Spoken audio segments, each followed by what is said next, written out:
नाज़रीन, पुतिन को असैसिनेट करने की कोशिश की गई है और रशिया की जानिब से वर्ल्ड वॉर का थ्रेट जारी कर दिया गया है, वार्निंग जारी कर दी गई है वेस्ट को और बताया है कि जो मामलात हैं वो वर्ल्ड वॉर उसका नतीजा निकल सकती है और यूक्रेन के अंदर जंग बहुत तेज हो गई है। मैक्सिमम जो एस्केलेशन है उसकी तरफ मामला जा रहा है। पूरा यूक्रेन इस वक्त अंडर अटैक आ चुका है और रशिया ने पूरा यूक्रेन कंट्रोल में लेने का ऐलान कर दिया है। पूरे यूक्रेन को रशिया और यूरोप के दरमियान बफर जोन बनाने का ऐलान कर दिया है, यानी पूरे के पूरे यूक्रेन को अब रशिया कंट्रोल करेगा। इससे पहले तो कुछ इलाके थे जिस पर जहां तक रशिया पहुंचा था, लेकिन अब वो पूरे यूक्रेन की बात कर रहे हैं और रशियन फोर्सेस जो हैं वो दारुल हुकूमत की तरफ बढ़ रही हैं यूक्रेन के, और इधर से यूरोप जो है वो लॉन्ग रेंज मिसाइल देने की तैयारी कर रहा है।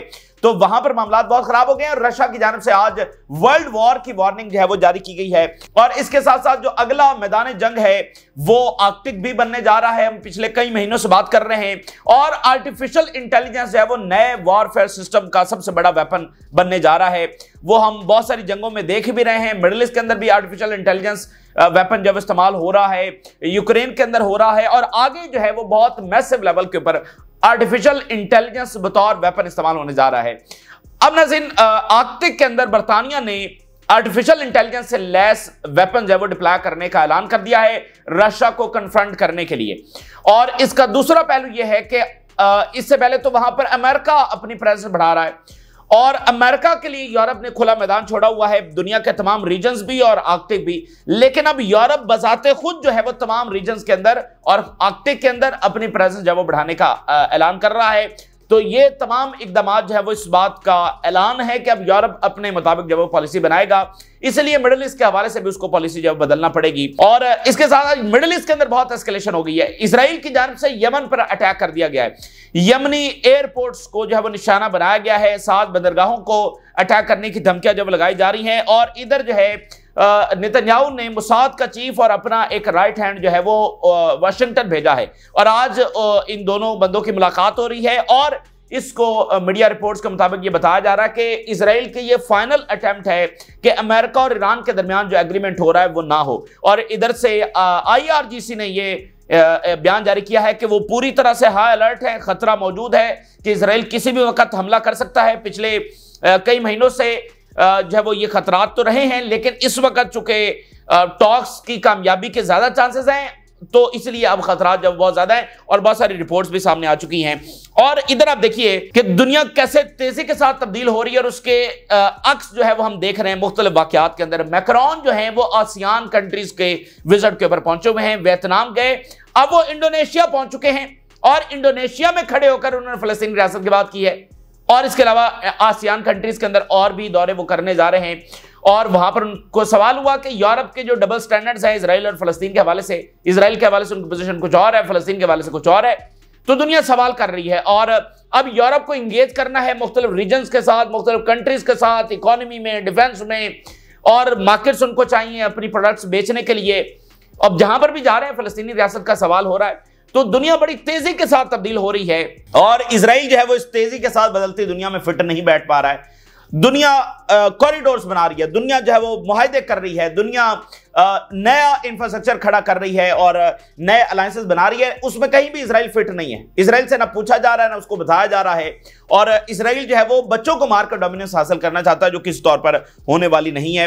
हार्वर्ड के जो स्टूडेंट्स हैं उनकी जानिब से बड़ी रैली निकाली गई है और इधर देखिए ट्रंप कह रहा है कि इनको डिपोर्ट करो, उनके वीजा जो है वो कैंसिल किए जा रहे हैं, लेकिन हार्वर्ड जो है भरपूर तरीके से रेजिस्ट कर रही है। एक बड़ी मज़ामत जो है वहां पर जो है देखी जा रही है। तो ये तमाम सूरत हाल आपके साथ शेयर करेंगे। आगाज हम यमन से करते हैं, गो के जो पुतिन को असैसिनेट करने की कोशिश की गई है और रशिया की जानिब से वर्ल्ड वॉर 3 की वार्निंग जारी हो गई है, वो भी बहुत बड़ी खबर है और आलमी मंजरनामे की इस वक्त मेजर ब्रेकिंग न्यूज है। लेकिन आगाज हम जरा मिडिल ईस्ट से करते हैं। यमन पर इजराइल ने हमला कर दिया है और सना जो एयरपोर्ट है उसको निशाना बनाया गया है और बताया जा रहा है कि 10 एयरक्राफ्ट हैं जिन्होंने हिस्सा लिया है। लास्ट जो अटैक हुआ था उसमें 20 फाइटर जेट से आज 10 जो फाइटर जेट्स है इजराइल के उन्होंने हिस्सा लिया है और एयरपोर्ट को निशाना बनाया है और साथ फिर बढ़ के जैसा कि इजराइल मारता है कि हम ये कर देंगे, हमारे हाथ बहुत लंबे हैं, मिडिल ईस्ट में जो भी हमें अटैक करेगा हम उसके साथ ये करेंगे वो करेंगे। तो इस तरह की धमकियां भी साथ जारी की गई हैं। Israeli media, Israeli air force launch strikes on Yemen Sana airport and the air force is attacking sites in Yemen now. More than 10 aircraft participates in bombing of Sana'a airport in Yemen, and Israeli defense minister, we will continue to bomb the ports of Yemen and destroy the airport again and again. बंदरगाहों पर भी attack करेंगे और airport जो है उसको again and again hit करेंगे। अभी पिछला जो इन्होंने अटैक किया था एयरपोर्ट के ऊपर और फिर उसको दोबारा से मुरम्मत किया गया, दोबारा से परवाजें चालू हुई, आज इन्होंने फिर जो अटैक कर दिया है। सारी दुनिया जानती है कि यमन को सबड्यू नहीं किया जा सकता है। आप देखिए कि यमन जो है वो पिछले कई सालों से हालत जंग में है और यमन ने जो बमबारी भुगती है पिछले कई सालों से, या जिस ताकत के साथ वो लड़ रहा है वो असल में अमेरिका और इजराइल ही हैं। अगर मिडिल ईस्ट के ममालिक के साथ यमन की जंग हुई है तो उसमें किसके वेपन इस्तेमाल हो रहे हैं, किसकी इंटेलिजेंस इस्तेमाल हो रही है? तो वो पीछे सेंटकॉम ही था, तो उनकी बमबारी, उनके टैक्टिक्स से यमन लड़ा है। यानी पहले मिडिल ईस्ट के मालिक ने बमबारी की, फिर इजराइल ने बमबारी की, फिर अमेरिका ने कंप्रीहेंसिव अग्रेशन किया, कंप्रीहेंसिव लेवल का अग्रेशन जिसमें B-2 बॉम्बर्स भी इस्तेमाल किए गए और अमेरिका फेल हुआ। और फिर अब चौथी मर्तबा फिर जब वो इजराइल अग्रेशन जब वो कर रहा है, तो ये बात वाज़ेह है कि यमन को जब सबड्यू नहीं किया जा सकता। और अगली बात आप देखिए, ये कौन सा मिलिट्री इंफ्रास्ट्रक्चर को निशाना बना रहे हैं? ये तो सिविलियन इंफ्रास्ट्रक्चर है, एयरपोर्ट्स को निशाना बनाया जा रहा है, ठीक है। यानी मिलिट्री इंफ्रास्ट्रक्चर को हिट किया जाता है तो ये फिर सवाल उठता है कि क्या अब ये कमजोर हो गए? और वो तो बना ही जो सिविलियन इंफ्रास्ट्रक्चर है उसको निशाना बना, तो उससे हुतीज कैसे कमजोर हो जाएंगे? अमेरिका ने तो बाकायदा एक कंप्रीहेंसिव ऑपरेशन में यमन के मिलिट्री जो टारगेट्स हैं उनको लोकेट करने की कोशिश की है, फिर उनको हिट करने की कोशिश की है। ये सारा कुछ करके भी वो उनको जब वो डिफीट नहीं कर सका है, तो इजराइल भी उससे कुछ हासिल करने वाला नहीं है। तो सारी बात है ये एक सिर्फ टेरर है, ये अपनी उस नाकामी को छुपाने के तरफ है। आप जरा अंदाजा करें कि जो अरब आर्मीज है वो 6 दिन लड़ी हैं, 6 दिन में हार गई इजराइल से। 600 से ज्यादा दिन हो चुके हैं इस जंग को और अभी तक इजराइल जो है और अमेरिका और पीछे सारा वेस्टर्न सपोर्ट के साथ भी इजराइल अभी तक हमास और हुतीज और रेजिस्टेंस को हरा नहीं सका है। इजराइल अभी तक अपने डिक्लेयर्ड गोल्स पर कामयाबी अनाउंस नहीं कर सका है। यही उसके सबसे बड़ी डिफीट का सबूत है। वहां 6 दिन, यहां 600 से ज्यादा दिन हो चुके हैं, तो ये उसकी सबसे बड़ी सबूत है। और वो सिर्फ वहां पर जो नाकामियां हैं वो कभी सीरिया में बॉम्बिंग करते हैं, कभी लेबनान में करते हैं, कभी यमन में करते हैं कि देखो हम कितने ताकतवर हैं।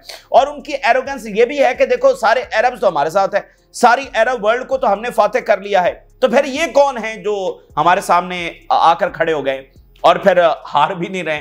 तो ये एरोगेंस है, एरोगेंस के ऊपर नाकामियों का गुस्सा है और फिर इस तरह की हरकतें वो कर रहे हैं, मतलब एयरपोर्ट्स को जाकर निशाना बना रहे हैं। तो बात यह है कि यमन सुबह शाम हमले कर रहा है, सुबह शाम उनके मिलियंस ऑफ इजरायली जो है वो शेल्टर्स में भाग रहे हैं और एयर ब्लॉकेट भी कामयाबी के साथ लगा दिया है और नेवल ब्लॉकेट भी। रोजाना कोई ना कोई फ्लाइट जो है वो कैंसिल हो रही है इजराइल की तरफ। तो अब इन हमलों के बाद यमन मजीद हमले करेगा, पहले से भी ज्यादा यमन जो है वो इजराइल के ऊपर अटैक करने वाला, तो इससे कुछ हासिल होने वाला है नहीं। लेकिन एक एस्केलेशन जो है वो बहरहाल हो गई है और इधर जो है वो कसाम ब्रिगेड ने ऑपरेशंस किए हैं जिसमें इजरायली जो पर्सनल कैरियर है उसको हिट किया गया है। आप देखें फलस्तीनी रेजिस्टेंस के भी अब काफी ज्यादा ऑपरेशंस की डिटेल्स आना शुरू हो गई हैं। We targeted a Zionist armoured personnel carrier with a missile and observed evacuation helicopters landing east of Khan Yunis. वहां पर जो है वो फिर हेलीकॉप्टर्स भी ऑब्जर्वेशन उनको किया गया कि कंफर्म कैजुअलिटीज वहां पर हुई, इसलिए हेलीकॉप्टर्स आए। अब आप इनका अग्रेशन देखिए, 300 से ज्यादा यूनरवा के जो लोग हैं वो इसमें अपनी जान से गए। इन्होंने यूनाइटेड नेशन, फिर ये यूनरवा हो गया, फिर मेडिकल और फिर एड वर्कर्स, मतलब कौन है जिसको गजा के अंदर अमान रही है? इतने सारे अग्रेशन, इतने सारे जुल्म और जबर और बर्बरियत के बावजूद जो है इजराइल को कोई कामयाबी हासिल नहीं हुई और ना इसको कोई कामयाबी मिलने वाली है। अच्छा, इधर अब इजराइल क्या कर रहा है? इजराइल को बहुत तकलीफ हो रही है कि जो अमेरिका और ईरान टॉक्स उनकी हो रही हैं, और अमेरिका भी इसलिए ईरान से टॉक्स कर रहा है कि चूंकि ईरान की जंग वो अफोर्ड नहीं कर सकता। सीधी सी बात है, जैसे ईरान के फॉरेन मिनिस्टर ने इस बात को अलल इलान कहा कि अगर इनके पास मिलिटरीली ये ताकत होती कि ये हमें डिस्ट्रॉय कर सकते और बदले में हम इनको नुकसान ना पहुंचा सकते, तो कब का हमारे ऊपर हमला कर दिया होता। तो अब ईरान के साथ जो टॉक्स हो रही है, अमेरिका की मजबूरी है कि वो जंग अफोर्ड नहीं कर सकता, तो इसराइल को बहुत तकलीफ है और वो इन टॉक्स को नाकाम बनाने की पूरी कोशिश कर रहा है। इस वक्त मुसाद और दरमर जो इसका राइट हैंड है, उसको इसने भेजा है वाशिंगटन, जहां पर एक फाइनल अटेम्प्ट बताई जा रही है इस टॉक्स और मुआहदे को प्रिवेंट करने की। The visit of Mossad chief and Dermer to Washington is a final attempt to prevent the announcement of an interim agreement between Washington and Tehran। आने वाले 8-10 दिनों के अंदर अंदर जो ये एग्रीमेंट है अनाउंस हो सकता है। अगले 8-10 दिन इस हवाले से बड़े इंपॉर्टेंट है, यानी कि हो सकता है जो अगला राउंड हो, अभी जब अगली टॉक्स हो सकता है वो सैटरडे को हो, तो उसी दिन ये अनाउंसमेंट हो सकती है कि एक आर्जी मुआहदा जो है वो तय पा गया है। उसमें अभी सबसे बड़ा इशू जो है वो यूरेनियम एनरिचमेंट का आ रहा है, जिससे ईरान पीछे हटने के लिए तैयार नहीं, और अमेरिका के पास कोई ऑप्शन नहीं है, क्योंकि दूसरा ऑप्शन जो है वो जंग का है, तो जंग तो वो अफोर्ड नहीं करता, तो अल्टीमेटली उसको ईरान ही की शर्त जो है वो मानना पड़ेगी। तो ये अब कोशिश की जा रही है, लेकिन ये कोशिश जो है वो नाकाम होगी। लेकिन इसके साथ साथ ये खतरा बरकरार है कि नेतन्याहू कोई भी पागलपन कर सकता है, क्योंकि उसको पता है कि उसका अंजाम आ रहा है, तो वो चाहेगा कि यहां पर मुकम्मल फसाद बर्पा हो जाए। और इस बात का खदशा जो है वो अमेरिकी इजरायली मीडिया दोनों कर चुका है कि नेतन्याहू जो है वो किसी से पूछे बगैर, ट्रंप से पूछे बगैर ईरान के ऊपर अटैक कर सकता है, और उससे ये नहीं होगा कि कोई ईरान की न्यूक्लियर फैसिलिटीज तबाह हो जाएंगी, बल्कि उसका मकसद सिर्फ एक बड़ी जंग छेड़ना होगा जिसमें अमेरिका को ड्रैग किया जा सके। IRGC का बयान आया है इस सारे खतरे के हवाले से। We are on alert and if the enemy commits any foolishness it will receive an immediate and decisive response. फौरी हमला ईरान की जानिब से किया जाएगा और ये बड़ी जंग छिड़ जाएगी जिसमें अमेरिका ड्रैग हो जाएगा। तो ये नेतन्याहू की स्कीम है। We tell the United States that we are prepared for all scenarios and we will not submit to the will of others. हम तमाम सिनेरियोज के लिए तैयार हैं, अमेरिका को हम खबरदार कर रहे हैं। और ईरान की जानिब से यूएन को और सिक्योरिटी काउंसिल के जो हेड हैं और यूएन सेक्रेटरी जनरल हैं, उनको भी खत लिखा गया है और खत लिखकर यह बात वाजे कर दी गई है कि अगर ईरान के ऊपर हमला हुआ तो इसको सिर्फ इजरायली हमला नहीं समझा जाएगा, बल्कि इसमें अमेरिका को भी शामिल समझा जाएगा, क्योंकि अमेरिकी वेपन्स है, अमेरिकी सपोर्ट है जिसकी वजह से सारा कुछ हो रहा है। तो अगला हमला भी उसी की तरफ से हम कंसिडर करेंगे। अमेरिका अपने आप को डिटैच करने की कोशिश कर रहा है, तो उन्होंने कहा नहीं, ये अमेरिका ही तस्वर होगा। अच्छा, अब आगे देखिए कि दुनिया मतलब बड़ी जंगें दुनिया में हुई हैं और फॉरएवर वॉर्स हैं। कोई ऐसा फेज दुनिया ने नहीं देखा कि जंग ना हो रही हो। आप अगर पिछली सदी से पीछे चले जाएं तो फिर तो एक ऐसी दुनिया थी कि जिसमें ये लेजिटिमेसी थी कि आप किसी भी मुल्क पर हमला करें और उसकी लैंड को जब अपने रियासत के अंदर शामिल कर लें। लेकिन पिछली सदी में ये इंटरनेशनल लॉ बना कि आप किसी की लैंड के ऊपर हमला करके उसको अपनी रियासत में जब्त नहीं कर सकते, ये लॉ बन गया। तो उसके बाद दुनिया ने कहा कि हम देखें थोड़ा सिविलाइज्ड हो गए, लेकिन जंगें जो है वो फिर भी खत्म नहीं हुई। लेकिन ये जो फिलिस्तीन की जंग हो रही है, ऐसी जंग तो दुनिया ने कभी विटनेस नहीं की। मतलब दुनिया के एक एक कैपिटल के अंदर लड़ी जा रही है, दुनिया के एक एक बड़े इंस्टीट्यूशन के अंदर लड़ी जा रही है। एक एक बंदा जो है वो इस जंग के अंदर शामिल है और अपना किरदार अदा कर रहा है और इसराइल के खिलाफ मज़ामत दिखा रहा है। कोई चाहे वो एक पोस्ट ही क्यों ना लगाना हो, मतलब हर लेवल के पर। और पहली बार देखा गया कि ये अमेरिकी यूनिवर्सिटीज के अंदर फिलिस्तीन का तनाज़ा, और पहली बार देखा गया कि इलेक्शंस में इसके इतने असरात पड़ रहे हैं। तो जनाब हार्वर्ड में भरपूर इस वक्त मज़ामत दिखाई जा रही है, उनको डिपोर्ट और जेल में डालने की धमकियां हैं, लेकिन हार्वर्ड के स्टूडेंट्स खड़े हो रहे हैं। अभी उन्होंने एक भरपूर वहां पर रैली निकाली और कहा कि वो पूरी तरह से कन्फ्रंट करेंगे और जो ट्रंप की कंडीशंस हैं उसके सामने नहीं झुकेंगे। Harvard students rally as Trump targets grants international programmes. इसको वो कह रहे हैं कि पॉलिटिकल कंट्रोल ट्रंप चाहता है ओवर एलीट एकेडमिक इंस्टीट्यूशंस और accepting the oversight of its curriculum admissions and research practices. Trump ये चाहता है कि किसको एडमिशन देना है, किसको नहीं देना, ये वो बताएगा, और जो करिकुलम है वो तय करेगा, और जो रिसर्च है उसका पैटर्न भी ट्रंप बताएगा, ट्रंप इंतजामिया बताएगी। तो ये तो काबिल कबूल ही नहीं है। और इसमें ट्रंप क्या चाहता है कि इजराइल के खिलाफ कोई चीज शामिल ना हो। रिसर्च करनी है तो ये ना, इस पर रिसर्च ना हो कि अमेरिका कितनी मिलिट्री एड जो है वो इजराइल को देता है, इस पर रिसर्च ना हो कि इजराइल जो है वो कितनी ह्यूमन राइट्स की वायलेशन कर रहा है, इस पर रिसर्च ना हो कि अमेरिकी वेपन जो जा रहे हैं उससे आगे किनको निशाना बनाया जा रहा है, और इजरायली लॉबी कैसे पेनिट्रेट किए हुए हैं अमेरिका के अंदर।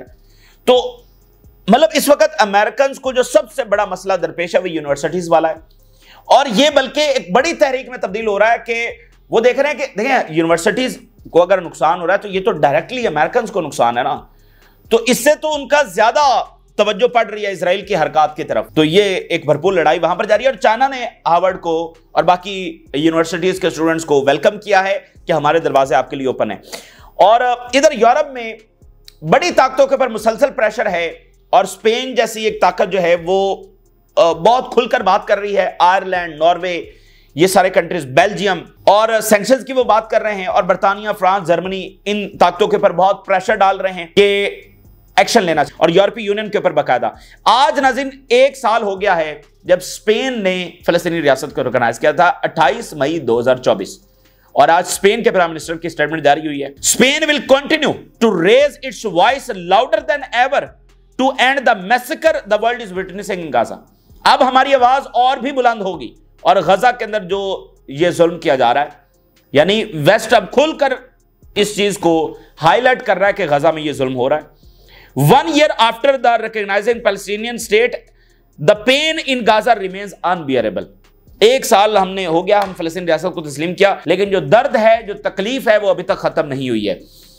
तो यूरोपीय बाकी गवर्नमेंट्स के ऊपर प्रेशर है। अब आप देखिए जो दुनिया तेजी के साथ तब्दील हो रही है उसका मुजाहरा हम मुख्तलिफ जो दौरे हो रहे हैं उसमें हम देख रहे हैं, मुख्तलिफ जो अलायंसेस बन रहे हैं उसमें हम देख रहे हैं।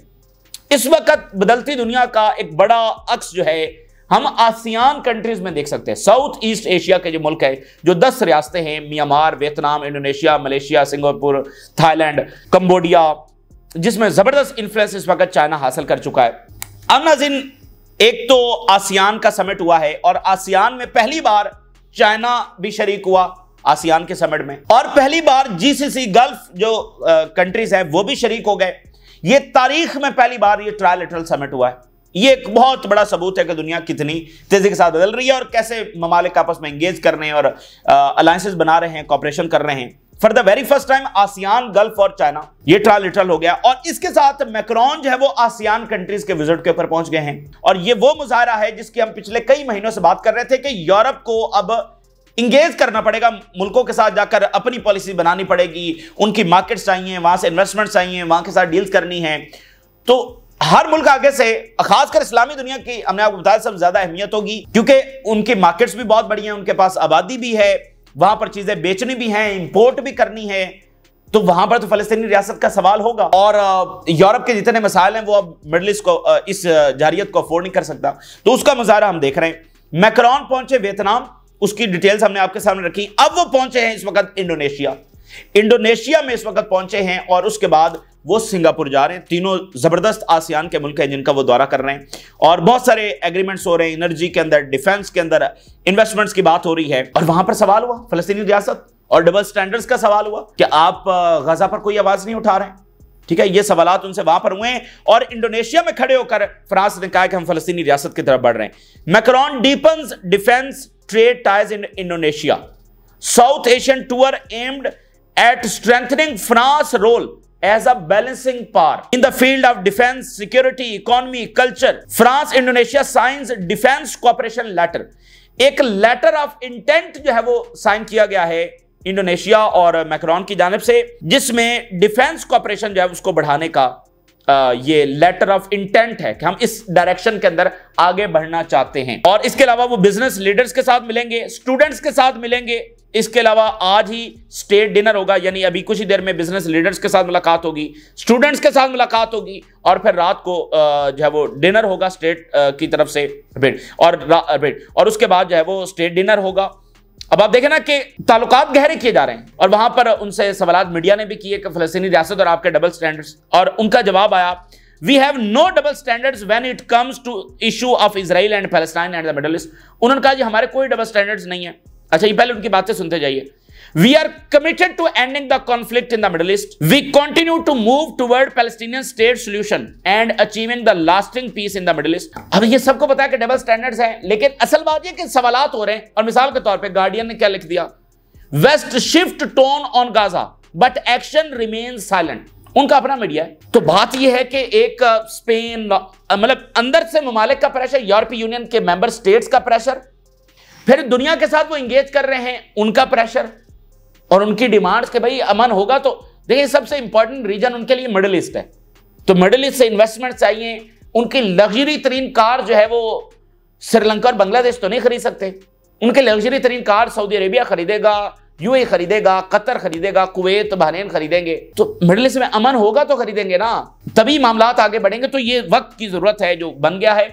और इसराइल जो है जिस रास्ते के ऊपर है वो हम सबूत आपके सामने रख रहे हैं, वो डिस्ट्रक्शन का रास्ता है और दुनिया उसको अफोर्ड नहीं कर सकती है। उसके असरात यूरोप देख रहा है, यूरोप के ऊपर ये असरात पड़ रहे हैं, इसलिए यूरोप को फैसला करना होगा। अब जहां पर जा रहे हैं फलस्तीन, लेकिन दुनिया की किसी मीटिंग में, किसी अलायंस में फलस्तीन माइनस नहीं हो रहा है। हर जगह फलस्तीन, आसियान का समिट हुआ, ये ट्रायलेटरल, उसमें फलस्तीन डिस्कस हुआ। अब ये मैक्रोन पहुंचे हुए, फलस्तीन डिस्कस हो रहा है। किसी दौरे में किसी जगह पर फलस्तीन माइनस नहीं है। अच्छा, अब नाज़रीन बात यह है कि आलमी जंग के खतरात बढ़ते चले जा रहे हैं। आलमी जंग की तलवार मुसलसल एक लटकी हुई है और फ्लैश पॉइंट जो है वो यूक्रेन वॉर है, फिर मिडिल ईस्ट का कॉन्फ्लिक्ट है, फिर साउथ चाइना सी है, ताइवान का जो मसला है। अब एक बहुत बड़ा वाकया हुआ है, प्यूटन की जानिब से जो कर्सक रीजन है उसका दौरा किया गया बजरिया हेलीकॉप्टर, और चूंकि ये सारा खाली करवाया गया, आजाद करवाया गया यूक्रेन से, तो यहां पर दौरा किया गया, तो वहां प्यूटन के हेलीकॉप्टर को निशाना बनाने की कोशिश की गई। और यह दौरा तो अनाउंस था ही नहीं, तो फिर यूक्रेनियन फोर्सेस को कैसे पता चला कि प्यूटन का हेलीकॉप्टर आ रहा है? तो रशिया ने कहा है कि यह मगरबी किसी इंटेलिजेंस ने इंटेलिजेंस दी है यूक्रेनियन फोर्सेस को कि प्यूटन का हेलीकॉप्टर आ रहा है और उस पर अटैक करो। और रशिया यह कह रहा है कि इसमें अमेरिकन इंटेलिजेंस भी शामिल हो सकती है, और अमेरिकन इंटेलिजेंस जो है वो कोई डीप स्टेट, वो ट्रंप के इल्म में लाए बगैर ये उसने काम किया है। ये बात तो हम भी इस बात को इंडोर्स कर सकते हैं कि ट्रंप की इसमें मर्जी या इल्म शामिल, मर्जी तो छोड़े ना, उसको पता भी नहीं होगा। ये बात रशियंस कर रहे हैं, ये बात समझ में भी आती है कि ट्रंप कभी भी ऐसा नहीं करना चाहेगा। तो जनाब उसके बाद बहुत एस्केलेशन हो गई है और भरपूर हमले पूरे यूक्रेन पर हो रहे हैं। ड्रोन्स जगह जगह, मुख्तलिफ सिटीज, टाउन्स, उधर हर जगह पर गिर रहे हैं, और जो एक लिमिटेशंस थी वो खत्म हो रही हैं। और उधर से कीव की तरफ उनकी फोर्सेज हैं, यानी उस रीजन में दाखिल हो चुकी हैं जहां से कीव बहुत करीब है। और इसके साथ दिमित्री मेदवेदेव ने वर्ल्ड वॉर की वार्निंग जारी की है, और साथ दिमित्री मेदवेदेव ने कहा कि अब जो सारा यूक्रेन है वो रशिया कंट्रोल करेगा। ये बहुत बड़ा टर्निंग पॉइंट है, बहुत बड़ा टर्निंग पॉइंट है कि पूरा यूक्रेन लेने की अब वो बात कर रहे हैं। Medvedev warns of world war 3 in blunt response to Trump's Putin remarks, और बताया है कि ये कन्फ्रंटेशनल सूरत हाल की तरफ मामला जा रहा है। और इधर से यूक्रेन जो है वो मॉस्को पर अटैक कर रहा है। Russian air defence intercept 6 Ukrainian drones heading to Moscow. अब ये यूक्रेन जो है वो लॉन्ग रेंज मिसाइल्स और ड्रोन्स की तैयारी कर रहा है, और यूरोप ट्रंप को कह रहा है कि अमेरिका भी लॉन्ग रेंज वेपन्स जो है वो यूक्रेन को दे, जो कि जाहिर बात है अमेरिका नहीं देगा, या दे भी सकता है लेकिन बहुत कम चांसेस हैं, लेकिन यूरोप देने जा रहा है। और इधर से रशिया कह रहा है कि हम पूरा यूक्रेन, ये इस जंग का सबसे बड़ा टर्निंग पॉइंट है, पूरा यूक्रेन रशिया लेने की इस वक्त अनाउंस कर चुका है, और कह रहे हैं कि वो बफर जोन होगा रशिया और यूरोप के दरमियान। तो जाहिर बात है कि यूरोप इस बात को भी कबूल नहीं कर सकता, लेकिन फिर करेगा क्या? और जो यूक्रेनी जमीनी फोर्सेज हैं वो तो रिट्रीट कर रही हैं, पीछे हट रही हैं, बहुत सारी मतलब फौजें तो उनकी आप समझे कोलैप्स हो रही हैं, तो फिर क्या ये अपनी फौजें भेजेंगे? तो ये एक फ्लैश पॉइंट है वर्ल्ड वॉर का। देखिए हम बात नहीं कर रहे हैं, दिमित्री मेदवेदेव जो आप कह लेंगे कई साल पुराना ताल्लुक है प्यूटन और मेदवेदेव का, और एक वक्त में ऐसा भी हुआ है कि मेदवेदेव जो है वो सदर बने और जो प्यूटन है वजीर आजम बने। ठीक है, ये टाइम ऐसा भी आया, यानी इनकी पुरानी दोस्ती, और जो मेदवेदेव बात करते हैं समझे कि वो प्यूटन बात कर रहे हैं, तो वो वर्ल्ड वॉर की बात कर रहे हैं, हमारी बात तो है ही नहीं। तो ये एक फ्लैश पॉइंट है कि कभी भी वहां पर सूरत हाल वर्ल्ड वॉर की तरफ जा सकती है, और पहली जो आलमी जंग है वो भी वहां पर ही लड़ी गई हैं। बात यह है कि आपके पास मसले का हल कोई नहीं है, कैसे मसला हल करेंगे? और अब तो आर्कटिक के अंदर जो लड़ाई है वो छिड़ने जा रही है। आर्कटिक के बारे में हम पहले भी बात करते रहे कि अगला मैदान जंग वो होगा, क्योंकि अब रिसोर्सेज वहां पर नजर आ रहे हैं दुनिया को। और यूके ने अनाउंस किया है कि वो आर्टिफिशियल इंटेलिजेंस से लैस जो वेपन्स हैं वो आर्कटिक में डिप्लॉय करेगा और रशिया को कन्फ्रंट करेगा। इससे पहले देखें, चाहे वो आसियान हो, चाहे वो मिडिल ईस्ट हो, चाहे वो बाकी रीजन हो, उसमें अमेरिका के लिए खुला मैदान है कि अमेरिका वहां पर है तो समझे यूरोप कह रहा है कि ठीक है हम भी वहां पर हैं।